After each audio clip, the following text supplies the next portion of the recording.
Arthur Beterbiev is too old. Arthur Beterbiev is rusty. We didn't heard it all before. Well, Saturday night, Arthur Beterbiev put the works and the beat down on Callum Smith. Going into the fight, Callum Smith was much taller. He had been more active. He's younger. So, a lot of people said he was a live dog in the fight. Arthur Beterbiev does not play with his food. The man came out in round one looking to end his opponent early. Callum Smith was able to survive because he's a good fighter. But once the round started to get later on in the rounds, Arthur Beterbiev started to get more comfortable. I really underestimated how good of a boxer Arthur Beterbiev is. I knew he was a power puncher. I knew he didn't play with his food. I know he gets his opponents out of there in a matter of time. But Saturday night, I quickly found out that this man can do it all. He really can. Arthur Beterbiev deserves to be higher on my top 10 pound for pound list, and the man is just tremendous. He really impressed me Saturday night. You know what I'm saying? I knew he was going to win the fight. I never was one of those people that said, I think Callum Smith is going to win and da-da-da. But seeing Arthur Beterbiev dominate that way, in that type of fashion, knowing that Callum Smith had never been stopped, knowing that Callum Smith looked a lot better against Canelo, man, it makes me think that Arthur Beterbiev is dangerous for anybody, man. And now we know Dimitri Bivol and Arthur Beterbiev is going to happen next in Saudi Arabia. I can't wait. I'm not going to switch my opinion. I said Dimitri Bivol was going to win that fight from the start. I'm going to stick with my opinion. I think he's a boxer. I think he's a puncher. He's got great footwork. I think that is what separates these two.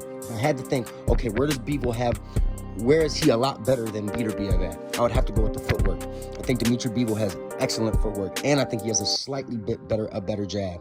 However, Beterbiev has a tremendous jab too, and he throws some of the shortest punches I've ever seen that are just super powerful. So, man, it's a 50-50 fight. I can't wait to see it. Hopefully it's in Saudi Arabia. And, man, they need to make that thing happen real fast, as soon as possible for boxing fans.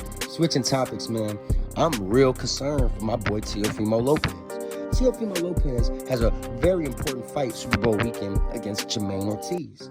Man, all I've been hearing Teofimo talk about is Terrence Crawford and how Teofimo doesn't think his resume's that good, and how Teofimo wants to fight Crawford, and Teofimo's talking about Devin Haney, and he's talking about Ryan Garcia, and it's like, Teo, you got a big fight against a big hungry fighter in Jermaine Ortiz, who looks like he was weight drained at 135, looks like he could really fight at 147. He looks much bigger than you. You need to take this guy serious, man. He's young. He's in his prime, just like you. He's athletic. He's actually bigger than you.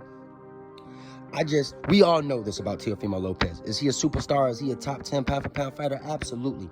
But sometimes when his head is on too high and he's distracted and he's been feeling himself too much, he did that after the Loma fight. We saw him lay an egg against Kambosos.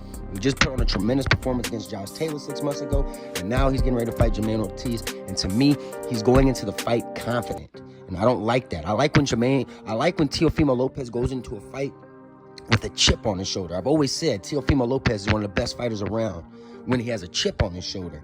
Well, he needs to find a way to put a chip on his shoulder and not be going into this fight with so much cockiness and so much thinking that he's already preparing for the future and that he's going to smoke Jermaine Ortiz. Now, I do think he's going to end up smoking Jermaine Ortiz, but that's neither here nor there. I think Teofimo Lopez needs to take this seriously, man, because I'm listening around the boxing world. Eddie Hearn's coming at him, saying that he can't even sell out the theater at Madison Square Garden, and I was there. He didn't sell it out. A lot of people want Teofimo Lopez to fail, and they're waiting on him to fail, man. So it's up to Teofimo Lopez to be great, train real hard, take Jermaine Ortiz seriously, and everything will fall in the chips, and everything will play out perfectly for Teofimo Lopez. We all want Teofimo Lopez to succeed. Stop calling out Crawford and put a beat down on Jermaine Ortiz February 8th.